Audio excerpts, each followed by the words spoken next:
सिर्फ 19,300 रुपए और उन्हें पाने के लिए एक भाई को अपनी बहन की कब्र खोदनी पड़ी।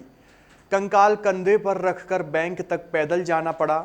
ये तस्वीर सिर्फ एक गरीब आदिवासी की बेबसी नहीं बल्कि उस सिस्टम पर सवाल है जहां कभी कभी इंसानियत कागजों के नीचे दब जाती है। उड़ीसा के क्योंझर से आई ये घटना पूरे देश को झकझोर रही है। 19,300 रुपए के लिए कंधे पर बहन का कंकाल, सिस्टम की संवेदनहीनता की दर्दनाक कहानी ये बयां कर रही है।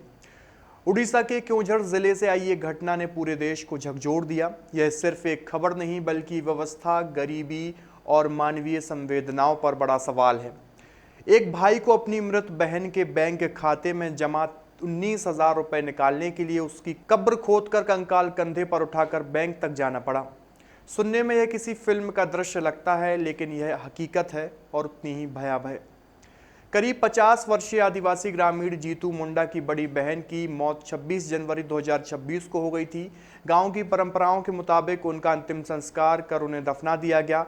बहन के बैंक खाते में लगभग 19,300 रुपए जमा थे, जो जीतू के लिए बहुत बड़ी रकम थी।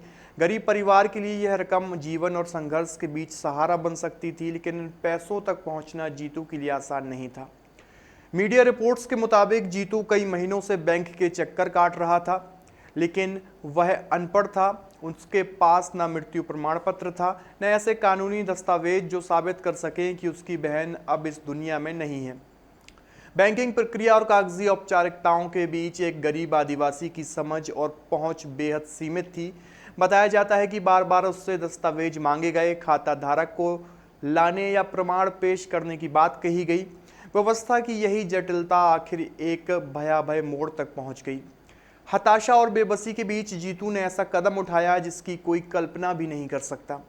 उसने अपनी बहन की कब्र खोदी, कंकाल निकाला, बोरे में लपेटा और उसे कंधे पर रखकर करीब 3 किलोमीटर पैदल बैंक की ओर चल पड़ा।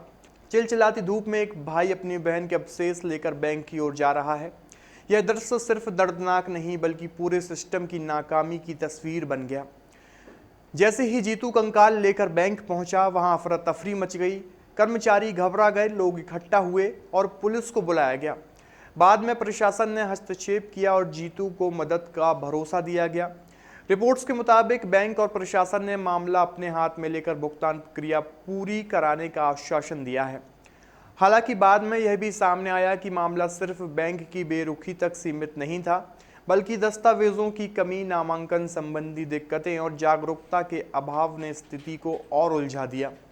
लेकिन सवाल यही है कि क्या एक गरीब अशिक्षित व्यक्ति को अपने हक के पैसे लेने के लिए अपनी बहन की कब्र तक खोदनी पड़े?